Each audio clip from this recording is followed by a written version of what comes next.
Hello बच्चों, MJ गणित में आपका स्वागत है। और आज मैं आपको क्लास 11th का चैप्टर नंबर 10 जो कि हमारे स्ट्रेट लाइन है, इसके ऊपर मैं डीपली बात करूंगा और बिल्कुल एक्सप्लेनेशन के साथ बात करूंगा और बिल्कुल कंसेप्चुअल, जिसके अंदर आपको मैं टोटल कंसेप्ट समझाऊंगा कि एक्चुअल में स्ट्रेट लाइन हमें कहना क्या चाहता है और किस तरीके के स्ट्रेट लाइन के अंदर एक इक्वेशन बनती है, कैसे हम स्लोप निकालें, कैसे हम कोलिनियर प्रूव करें, कैसे हम उसको जाने कि हमारा साइड्स कैसा है, कैसे हम जाने कि वो राइट एंगल ट्रायंगल बना रहे हैं, कैसे जाने कि वो क्वाड्रिलेटरल बना रहे हैं, कैसे जाने कि पैरेललोग्राम बना रहे हैं, इन सब के ऊपर बात करूंगा मैं। ठीक है, स्ट्रेट लाइन। अगर मैं स्ट्रेट लाइन की बात करूं तो मेरे पास कोई भी एक लाइन आती है, देखना ऐसे भाई, अगर मेरे पास कोई भी एक लाइन आती है, लाइन है,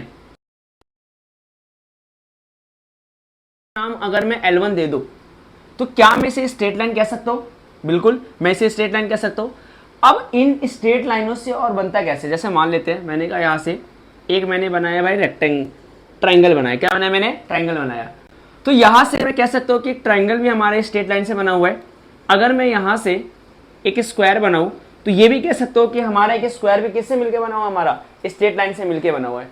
अगर मैं यहां से एक रेक्टेंगल बनाऊं, ये मेरा रेक्टेंगल है, अगर मैं एक रेक्टेंगल बनाऊं तो ये मैं कह सकता हूं कि हमारा रेक्टेंगल भी किससे मिलके बना हुआ, हमारा एक स्ट्रेट लाइन से मिलके बना हुआ। ये सारा का सारा आपने 10th क्लास के अंदर पढ़ा था, ये सारा का सारा आपने 10th क्लास के अंदर पढ़ा था कि प्रूव करो ये हमारा इक्विलेटरल ट्रायंगल है, प्रूव करो ये हमारा आइसोसेलेस ट्रायंगल है, प्रूव करो हमारा ये स्क्वायर है, एक स्ट्रेट लाइन से स्क्वायर है हमारा, ठीक है, ऐसे प्रूव करो ये हमारा रेक्टेंगल है, ठीक है, ऐसे प्रूव करो ये लाइन स्ट्रेट है, जिसे हमने नाम कोलिनियर दिया था, प्रूव करो हमारा कोलिनियर है, जिसके अंदर हमारे पास अलग अलग कंडीशन थे, ठीक है, ऐसे। लेकिन इस चैप्टर के अंदर हम कुछ अलग समझेंगे, ठीक है। पहले थोड़ा सा ना छोटी छोटी बातें कर लेते हैं। जैसे मान लेते हैं कि हमारे पास एक लाइन है और मैंने इस लाइन, अगर मैं यहां से बात करूं कि मेरे पास एक लाइन है, यहां पे मान लेते एक पॉइंट मेरे पास x1 y1 है और ये पॉइंट मान लेता हूं मैं यहां से x2 और y2। अगर मैंने कहा मुझे ना a से लेकर के और b तक की दूरी चाहिए तो सिंपल हमारे पास फॉर्मूला होता है √x2 माइनस में x1 का होल स्क्वायर प्लस में y2 माइनस में y1 का होल स्क्वायर, ठीक है, ऐसे। अब यहाँ पे एक और हमारा छोटा सा था सेक्शन फॉर्मूला, जिसके अंदर हम यहाँ पे मान लेते हैं कि मेरे पास एक लाइन है a और यहाँ पे एक लाइन है b, जो कि मेरे पास है यहाँ पे मिड पॉइंट है xy ratio m ratio n में डिवाइड हो रहा है। ये हमारे पास है x1 y1, ये मेरे पास x2 और y2। तो मैंने कहा अगर मुझे रेशियो निकालना हो तो यानी कि x बराबर में mx2 प्लस में nx1 अपॉन में m प्लस में n। अगर मुझे y निकालना हो तो y बराबर में my2 प्लस में ny1 अपॉन में क्या बनेगा हमारा m प्लस में n, ठीक है, ऐसे। इस तरीके से हमने 10th क्लास से पढ़ा था। फिर हमने पढ़ा था कि हमारा कोलिनियर की बात करें तो हम क्या करते थे, यहाँ से a b और c मान लेते हैं, हम यहाँ से ए बी की दूरी निकालते थे, फिर यहाँ से हम बी सी की दूरी निकालते थे, यहाँ से ए सी की दूरी निकालते थे। हम कहते थे ए बी प्लस में बी सी किसके बराबर होने चाहिए, ए सी के। अगर ये बराबर आ गया तब ये हमारा क्या कहलाएगा, कोलिनियर कहलाएगा। लेकिन यहाँ पे हम टोटली कुछ डिफरेंट पढ़ेंगे, ठीक है, ऐसे। ये तो केवल मेरे 10th क्लास तक की बातें थी, इसे नोट डाउन कर लो फटाफट। अब यहाँ पे चलो, यहाँ पे जैसे कि मान लेते हैं यहाँ पे मेरे पास ना एक लाइन है मेरे पास XY प्लेन में, एक स्ट्रेट लाइन है, ऐसे मान लेते हैं हमारे पास एक लाइन है, ठीक है, ऐसे। मैंने कहा मेरे पास एक लाइन है, इस लाइन का नाम मैं L1 दे देता हूं।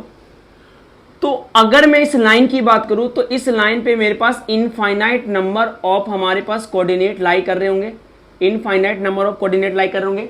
इसे x1 y1 x2 y2 x3 y3 x4 जैसे चेक कर लेते हैं। ऐसे ये हमारा x1 y1 होगा, ये मेरा क्या होगा x2 y2 होगा, ये मेरा क्या होगा यहाँ से x3 y3 होगा, ये मेरा क्या होगा यहाँ से x4 y4 होगा, यहाँ से ये क्या होगा मेरा यहाँ से x5 y5 होगा हमारे पास, ठीक है, ऐसे। तो यानी कि इनफाइनाइट नंबर ऑफ कोऑर्डिनेट लाई कर रहे होंगे। लेकिन हम स्टडी केवल दो कोऑर्डिनेट के स्टडी करते हैं, ठीक है, ऐसे। हमेशा याद रखना, आप केवल और केवल दो कोऑर्डिनेट के स्टडी करोगे। दो कोऑर्डिनेट के स्टडी करने में आपको याद रखना एक गिवन होगा और एक आपका अननोन होगा। आपको लाइन का इक्वेशन बनाना है तब याद रखना, अगर आपको लाइन का इक्वेशन बनाना है तो याद रखना आपको एक कोऑर्डिनेट गिवन होगा और दूसरा कैसा होगा, आपका अननोन होगा, ठीक है। इसकी बातें हम बाद में करेंगे इक्वेशन के बारे में। मैं आपको बता रहा हूँ यहाँ पे, जैसे मान लेते हैं मैं भी सिंपल भी एक लाइन की बात करूंगा। मैंने यहाँ से ना एक लाइन खींचा, मैंने स्ट्रेट लाइन, मैंने कहा ये लाइन मेरे पास L1 है, ये लाइन क्या है मेरे पास L1 है। तो यहाँ से ये जो लाइन है मेरे पास, ये हमारा कुछ ना कुछ स्लोप बना रहा है, इसका कुछ ना कुछ क्या होगा, स्लोप होगा। और ये जो हम करते हैं m से, और m बराबर होता है हमारा tan थीटा। m बराबर किसको होता है हमारा, tan थीटा के बराबर होता है। कैसे, क्योंकि एक्चुअल में जो हमारा स्लोप होता है वो हमें देता है एरिया अंडर कर्व देता है। एरिया अंडर क्या देता है, कर्व देता है। यानी कि इसके नीचे हमारा कितना एरिया है ये हमें कौन देता है, यहाँ से स्लोप देता है, जो कि हमारा p हो गया, ये हमारा b हो गया। और हमें पता है कि p/b क्या होता है हमारा, tan थीटा के बराबर होता है। ठीक है, ऐसे। अब मैं बात करूं यहाँ से स्लोप निकालते कैसे है। अगर मैं केवल एक इक्वेशन की बात करूं तो एक इक्वेशन का स्लोप कैसे निकलेगा। ठीक है, ऐसे जैसे आपको कुछ भी एक कोऑर्डिनेट गिवन हो, मैंने कहा यहाँ से x1 y1, ठीक है ऐसे, और मैंने कहा यहाँ से x2 और y2, एक लाइन की हमारे पास दो कोऑर्डिनेट गिवन हो और मुझे यहाँ से इसका स्लोप निकालना, इसका स्लोप ऐसे निकलेगा। तो इसका स्लोप निकालने के लिए मैं क्या करूंगा, चेक करना, मैं यहाँ से m बराबर में हमारा फॉर्मूला होता है y2 माइनस में y1 अपॉन में x2 माइनस में x1। ऐसे कंपल्सरी नहीं है, आप y बराबर में y1 माइनस में y2 भी कर सकते हो, फिर आपको x1 माइनस में x2 करना पड़ेगा। ये हमारा स्लोप निकालने का फॉर्मूला होता है। और इससे आप tan थीटा बराबर में y2 माइनस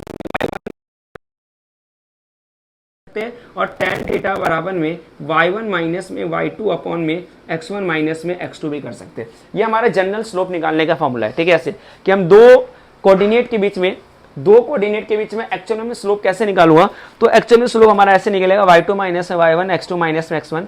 यहाँ से निकालो y2 माइनस 1 और x2 माइनस में x1, इस तरीके का मेरा स्लोप निकलेगा। ठीक है, ये फटाफट नोट डाउन कर लो यहाँ से कैसे स्लोप निकालेंगे। जैसे एक एग्जांपल लेते हैं, मैंने कहा मेरे पास एक 3 और 4 है और मेरे पास यहाँ से 2 और 5 है, मुझे इसका स्लोप चाहिए। तो यहाँ से चेक करो, m बराबर में y2 माइनस y1, 2 माइनस में 3 और 5 माइनस में 4, यानी कि m बराबर में यहाँ पे चेक करो कितना है मेरे पास, y2 माइनस 3 माइनस 1 अपॉन में 1। m की वैल्यू कितनी आ गई, -1 आ गया। m की वैल्यू कितनी आ गई, -1 आ गया, यानी कि स्लोप हमारा नेगेटिव हो गया। याद रखना, अगर हमारा स्लोप नेगेटिव हुआ, यानी कि m की वैल्यू अगर मेरे पास नेगेटिव आई, तो इसका मतलब होता है कि ये हमेशा आपका नेगेटिव की मीनिंग क्या होती है, अगर हमारे पास, तो ये आपका ऑब्ट्यूस एंगल बनाएगा। कौन सा एंगल बनाएगा, ऑब्ट्यूस एंगल बनाएगा, यानी कि ग्रेटर देन 90 डिग्री बनाएगा। और अगर आपकी m की वैल्यू पॉजिटिव आ गई, तो याद रखना ये हमेशा कौन सा एंगल बनाएगा, ये हमेशा आपका एक्यूट एंगल बनाएगा। ठीक है, ऐसे इतना नोट डाउन करो, फटाफट आगे बढ़ते हैं।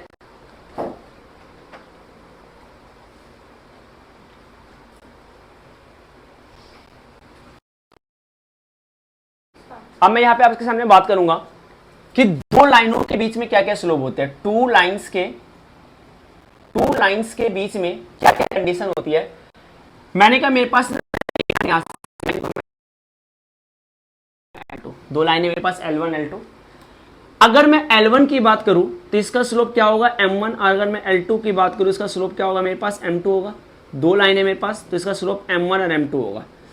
अब इन दोनों लाइनों के बीच, अगर इन दोनों लाइनों के बीच मुझे एंगल पता करना है कि इनके बीच में एंगल क्या होता है, तो हमारा tan थीटा बराबर होता है, ठीक है ऐसे, जो हमारा tan थीटा बराबर होता है, ये हमारा होता है M2 माइनस में M1 अपॉन में 1 प्लस में M1 मल्टीप्लाई में M2। ये हमारे दो स्लोप के बीच में एंगल का फॉर्मूला होता है। M2 माइनस में M1 और 1 प्लस में M1 मल्टीप्लाई में M2, ये किसका फॉर्मूला होता है, हमारा दो स्लोप के बीच में एंगल का फॉर्मूला होता है। अब इनकी क्या क्या कंडीशन होती है। अगर एक स्लोप दूसरे के परपेंडिकुलर आ गया, L1 is perpendicular to L2, मैं कह सकता हूं कि हमारा L2 is perpendicular to L1। तो इसके लिए क्या कंडीशन होता है, पता कैसे करेंगे कि दो स्लोप हमेशा परपेंडिकुलर है, विदाउट डायग्राम। ठीक है, एक्चुअल में कैलकुलेशन कैसे पता चलेंगे। तो यहाँ पे अगर मान लेते हैं कि दो स्लोप हमारा परपेंडिकुलर, तो कंडीशन क्या होती है कि इसका M1 मल्टीप्लाई में M2 बराबर में -1 आ गया, -1 के बराबर आ रही है, तो इसके मीनिंग क्या होगा कि स्लोप कैसा होगा, आपका नेगेटिव होगा। ठीक है, इसको मैं प्रूव करके दिखाऊंगा, ध्यान से देखना से। यानी कि इसका मतलब क्या होगा कि थीटा की वैल्यू कितनी डिग्री है हमारी, 90 डिग्री। यानी कि चेक करो, tan 90 डिग्री बराबर में M2 माइनस में M1 अपॉन में 1 प्लस में M1 मल्टीप्लाई में M2। tan 90 हमारा नॉट डिफाइन होता है। नॉट डिफाइन की मीनिंग क्या होगी, नॉट डिफाइन की मीनिंग कि something divided by 0, M2 minus में M1 और 1 प्लस में M1 मल्टीप्लाई में M2, इसकी मीनिंग यही हुई। समथिंग डिवाइडेड बाई जीरो की मीनिंग क्या होगी कि इनका रेशियो कैसा है, इक्वल है, यानी कि इसके बराबर ये आएगा और इसके बराबर ये आएगा, यानी कि 1 प्लस में m1 मल्टीप्लाई में m2 बराबर में 0 और m1 मल्टीप्लाई में m2 बराबर कितना आ गया -1। यानी कि अगर दो स्लोप के बीच में हमारा थीटा की वैल्यू 90 डिग्री होगी तो m1 मल्टीप्लाई में m2 बराबर किसके बराबर आएगा, हमेशा -1 के बराबर आएगा। ठीक है, इसे नोट डाउन करो फटाफट। अब मैं बात करूंगा दो लाइन के बीच अगर हमारा L1 is parallel to M2 हो गया या L2 is parallel to L1 हो गया, इसका मतलब क्या हुआ, इसके कंडीशन क्या होती है, इसका कंडीशन हो कि स्लोप M1 किसके बराबर होगा, M2 के बराबर होगा। M1 किसके बराबर होगा, M2 के बराबर होगा। इसे प्रूव करके देते हैं। पैरेलल की मीनिंग की हो, पैरेलल की मीनिंग हुआ कि हमारा थीटा बराबर में 0 डिग्री, थीटा बराबर में 0 डिग्री। और यहां से मैंने कहा दो स्लोप के बीच में एंगल क्या होता है हमारा, tan थीटा बराबर में M2 माइनस में M1 और 1 प्लस में M1 मल्टीप्लाई में M2, यानी कि थीटा की वैल्यू कितनी है हमारी 0 डिग्री। प्रूव करना है मुझे 0 डिग्री पे कंडीशन होती है, मैं प्रूव करो यहाँ से। tan 0 डिग्री बराबर में M2 माइनस में M1 और ये बनेगा हमारा 1 प्लस में M1 मल्टीप्लाई में M2। tan 0 डिग्री वैल्यू 0 बराबर में M2 माइनस में M1 और ये बनेगा 1 प्लस में M1 मल्टीप्लाई में M2, ये जाके 0 हो गया।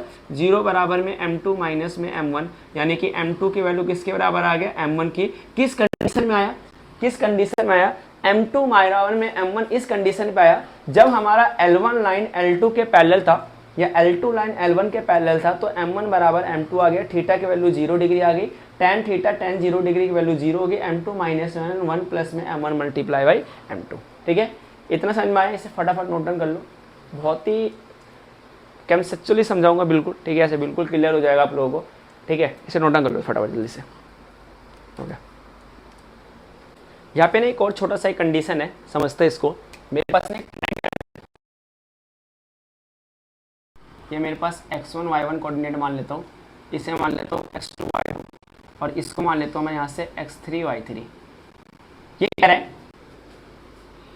सबसे पहले इसका एरिया ऑफ ट्रायंगल क्या होगा, इसका एरिया ऑफ ट्रायंगल जो होगा, एरिया ऑफ ट्रायंगल जो होगा वो आपका होता है, ठीक है, ऐसे वो आपका होता है हाफ x1 y2 माइनस में y3 x2 y3 माइनस में y1 x3 y1 माइनस में y2, ये हमारे एरिया ऑफ ट्रायंगल होता है।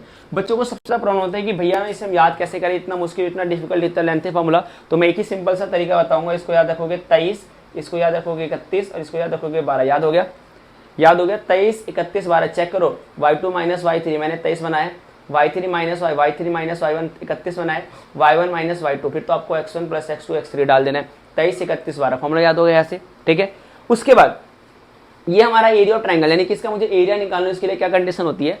लेकिन अगर मैं इसी लाइन को स्ट्रेट लाइन कर दूँ तो ये कुछ ऐसा बनेगा, चेक करो, x1 y1 ये बनेगा मेरे पास x2 और y2 और ये बनेगा मेरा यहाँ से x3 और y3 बनेगा।